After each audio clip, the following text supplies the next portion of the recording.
Las adaptaciones de Harry Potter nos encantan, sobre todo a mí, pero si hay algo mejor que las películas son los libros. Y es que cuando se hicieron las adaptaciones hay algunos personajes que sufrieron algunos cambios que nos gustan o que detestamos. Especialmente los protagonistas, el trío de oro, sufrieron todos ellos cambios, y algunos más que otros. Lo curioso de esto es que a los tres actores les criaron desde pequeños para poder interpretar los personajes. Lo que ha pasado con el tiempo es que ellos mismos han heredado un montón de características y rasgos psicológicos de los propios personajes. Esto es clarísimo, por ejemplo, en el caso de Emma Watson, que cualquiera se atrevería a decir que no es un calco perfecto de la Hermione Granger que pudimos ver en las películas. Es súper divertido lo mucho que se han parecido siempre los actores a los personajes que interpretaron. Pero debido a la sensibilidad narrativa del momento y a la historia que querían contar, los tres tuvieron que ser readaptados al propósito en general de las películas. De tal manera que cuando nos fijamos más a detalle en los personajes que tenemos en los libros, nos llama mucho la atención que difieren un poco de lo que podemos obtener en las películas. Empezaremos con el protagonista, Harry Potter.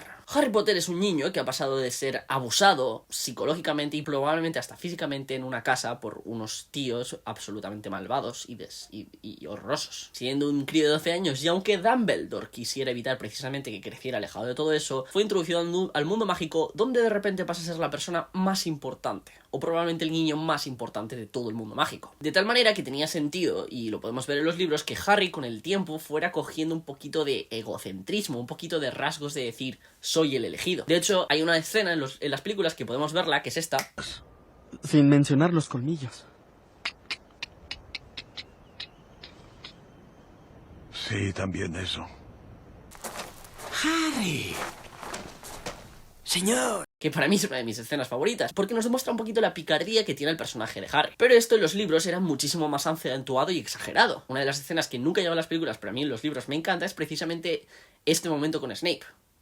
Hoy vamos a practicar los hechizos no verbales. ¿Quién va a ser mi víctima voluntario de hoy? Potter. En guardia.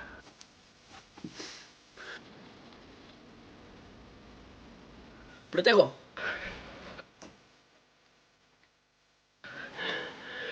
Recuerda, señor Potter, que he dicho hechizos no verbales. ¿Sí? Sí, señor.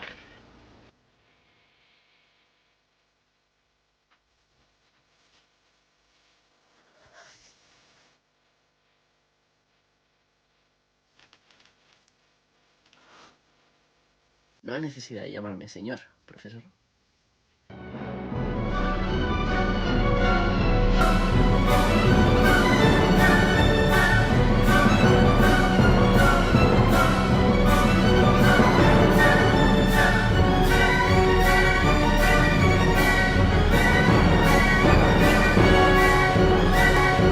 Y es que en los libros tenemos un Harry Potter mucho más egocéntrico, sarcástico, humorístico, un poquito más parecido a Percy Jackson. Pero cuando nos lo adaptaron para las películas, lo blanquearon muchísimo, lo convirtieron en todos los públicos, lo convirtieron en el niño en el que todo el mundo tenía que poder identificarse. Y aunque no me parece mal del todo y me gusta Harry, es verdad que perdió mucha de su fuerza y de su personalidad. Perdió parte de su gracia, pero mejor os lo enseño más que os lo cuento.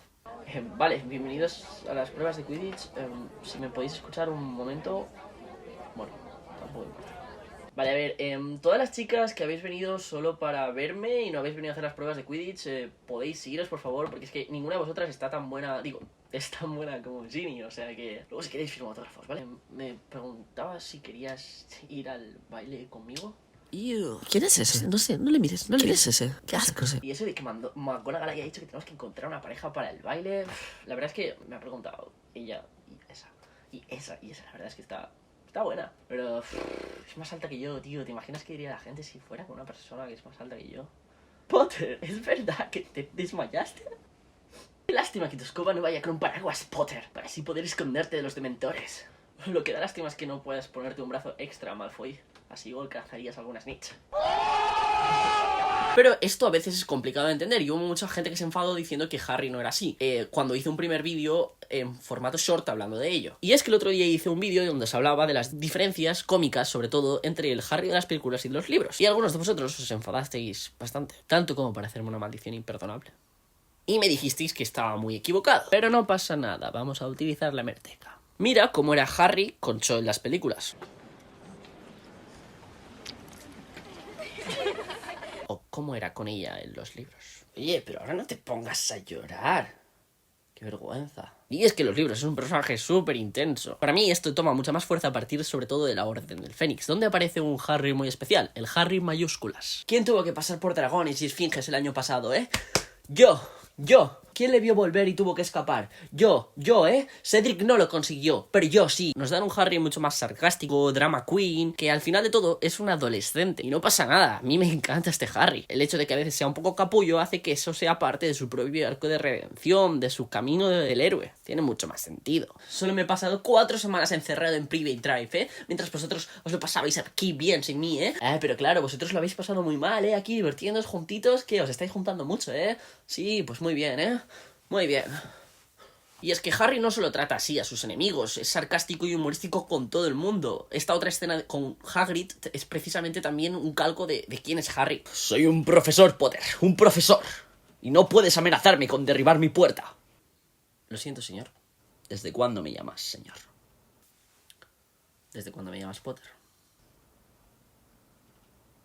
Aún así, no me deja sorprender porque cuando hemos podido ver entrevistas de Daniel Radcliffe, podemos ver que Daniel Radcliffe es mucho más juguetón, es mucho más sarcástico, le encanta hacer bromas, le encanta chinchar. Y es un poco más parecido al Harry de los libros que al propio Harry de las películas. Y esto es algo curioso que no se quisieran en ningún momento, o prácticamente hasta el final de las películas, no quisieran aceptarlo o jugar con ello, porque creo que le hubiera dado más riqueza al personaje. Y es que a veces Harry se hace un poquito demasiado aburrido. No tiene sentido que un niño de 12 años sea el héroe perfecto que se va a sacrificar en todo momento por todo el mundo y el que nunca diría nada malo de nadie. La segunda persona que nos viene al caso es Hermione Granger. Hermione Granger también sufrió cambios. El principal cambio de Hermione Granger viene basado porque se convirtió en un recurso narrativo de las películas. Hermione, como podemos ver, es la explicadora. De tal manera que tiene que pasarse en todas las películas explicando todo lo que un espectador no podría entender para que nos introduzcan en el mundo de Harry Potter y no nos choque al estar allí. Esto en general no supone ningún problema, pero sí que afecta mucho a Ron. Y ahora explicaremos por qué afecta a Ron, pero vamos un poquito más con el tema de la personalidad de Hermione. Y es que Hermione la quisieron convertir en la niña inteligente, la explicadora de absolutamente todo, incluso lo que no tiene sentido que sepa explicar. La gracia del trío de oro es que es un equipo, es que es un conjunto, es que todos se complementan entre ellos. Y el papel importante de Ron, aparte de ser caballeroso, también inteligente. Recordamos, por ejemplo, la escena del tablero de ajedrez con McGonagall en las pruebas de la piedra filosofal, y leal. Uno de los puntos fuertes de Ron es que él se ha criado en el mundo mágico y por lo tanto es la persona que va a ser capaz de explicarles a los otros dos, que son prácticamente muggles toda su vida, qué es vivir en el mundo mágico. Pero en cambio en las películas, todas esas características y momentos donde Ron les explica cosas del mundo mágico se las regalan a Hermione, pareciéndole parecer aún mucho más inteligente. Pero no tiene sentido en ningún momento que una persona que no se haya criado en el mundo mágico, por muchos libros que se haya leído, sepa todo. La cultura, cómo comportarse, los comentarios, la base, no. El ejemplo clarísimo que podemos ver en las películas y que a todo el mundo le chirría muchísimo es cuando Hermione explica que es ser un sangre sucia, porque no tiene ningún tipo de sentido. Estoy convencido que eso no puedes leerlo en ningún libro. Pero Hermione, ¿cómo sabes eso? Pues Harry, obvio, porque yo sé todo. Aunque me solo lleve un mes viviendo en el mundo mágico, me ha dado tiempo a memorizar los 2.453 millones de libros que existen. Incluso aunque Ron haya vivido en una familia de magos desde que nació, y yo sé más que él sobre eso. Tienes razón, yo llevo 14 años viviendo en el mundo mágico y no había escuchado nunca eso. Es que soy tonto. Y divertido. Lo normal es que Ron, como en los libros, les explique qué es ser un sangre sucia porque él sí que se ha criado en el mundo mágico y él sabe qué significa eso.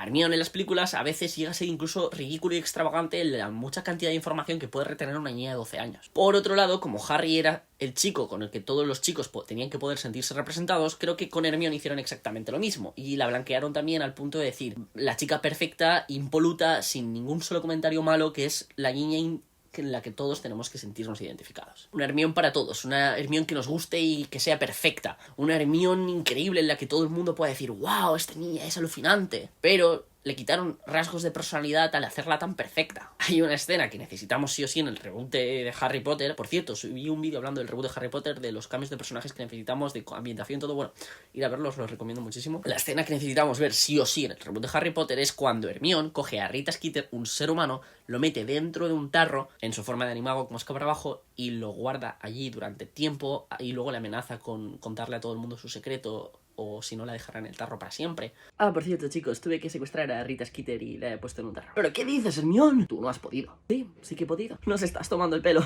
Es imposible. ¿Pero por qué has hecho eso? Estaba escribiendo mentiras sobre mí y sobre Harry en el periódico. No iba a permitírselo. O sea, literalmente está en el jarro. Obvio. Va a ir a la cárcel, Ron. No tengo dinero para pagarle la fianza, mi familia es pobre. Ah, no, no os preocupéis. Se trata de un animagus ilegal. Así que si se le ocurre delatarme, yo la delataré a ella. ¿Te has enterado, escarabajo bastardo? Si te ocurre escribir una sola palabra más sobre mí en el periódico, te juro que acabarás en ¡Mamá! Es una escena muy turbia, pero súper divertida. Y ves que Hermione tiene carácter y que cuando le molestan te vas a enterar porque Hermione te mete en un tarro y te deja allí 3 meses. Y cuando llegamos al momento de hablar de nuestro Ronald Weasley, otra vez el programa vuelve a empezar por Hermione. Y es que a Hermione no solo le dieron escenas de inteligencia, de explicación, sino que también le dieron escenas de valentía del propio Ron. Cómo proteger a Harry en la Casa de los Horrores cuando Sirius les ataca. Bueno, no les ataca, pero ellos no lo sabían. ¡Basta ya de echarla, Remus! ¡Vamos, matémosle! Si quieres matar a Harry vas a tener que pasar por encima de mi cadáver. En las películas era... No, si quieres matar a Harry vas a tener que matarme a mí antes. Se ve que era como su padrino que le había abandonado. ¿Qué es? Y es que el principal perjudicado con muchísima diferencia del Trío de Oro en su adaptación es nuestro querido Ronald Weasley. El pobre Ron, en este caso Rupert Grint, lo que fue para ahora, en el contexto narrativo, es convertirlo en el recurso cómico. Punto y final. Hermione se convierte en la explicadora de las películas, Harry es el protagonista totalmente blanco en el que todo el mundo se puede identificar. Blanco me refiero sin sentimiento, o sea, ya me entendéis.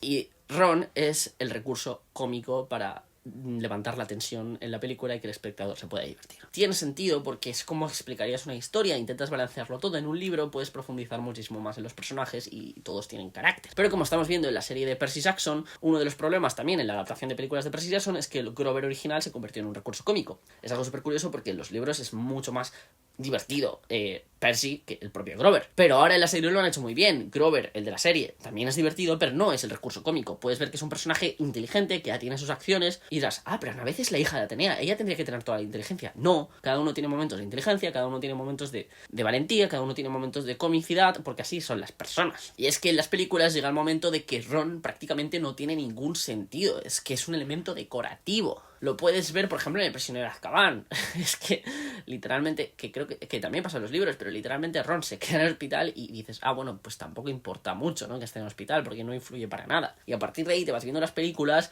en El Cáliz de Fuego se pelea con Harry y bueno, simplemente hay momentos que no entiendes de verdad Ron que pinta en el Trío de Oro, porque no aporta nada. Llega el momento que casi te cuestionas si es un buen amigo, porque se pasa la mitad de las películas enfadado con Harry cuando no está haciendo chistes, o cuando está persiguiendo las faldas de la novia, o con Hermione se lleva súper mal. Es como, en plan, ¿y este tío? Aparte que lo hacen cobarde, y Ron no es cobarde, Ron es el que se pone delante para salvar a sus amigos, pero lo hacen cobarde, como en la escena de Sirius que hemos hablado antes. Y es que Ron es el personaje totalmente perjudicado, le quitaron todo el humor a Harry, se lo dieron a Ron, y podría parecer algo bueno, pero no lo es. Y le quitaron todas las cosas inteligentes, explicaciones, lealtad, todo, y se lo pusieron a Hermione. Y el pobrecillo pues se queda muy perdido ahí. Aún así, Rupert Grint lo hizo genial, se esforzó un montón y todos hemos disfrutado mucho viéndolo en las películas. Pero es verdad que espero que en el reboot de Harry Potter Ron mejore, adapte. De hecho, ya hice un vídeo, también os lo dejo por aquí, hablando de cómo la relación de Ron y Hermione, para mí, parte de la base de que no tiene mucho sentido es por culpa de las películas. Creo que los libros tienen más sentido. Aún así, no acaba de ser una relación perfecta y la propia Rowling ha confesado que para ella fue un error juntarles. Pero bueno, creo que podéis veros el vídeo, analizo bastante bien muchas escenas que cambian por completo la trama de los personajes. Y bueno, hasta aquí el vídeo. No sé qué opinas, déjame en tus comentarios. ¿Crees que hay algún personaje más que ha sufrido muchísimo con los cambios de las películas a los libros? En un par de días subiré un vídeo sobre Snape. Y bueno, sigue esta cuenta y únete a esta familia y que los sueños os acompañen.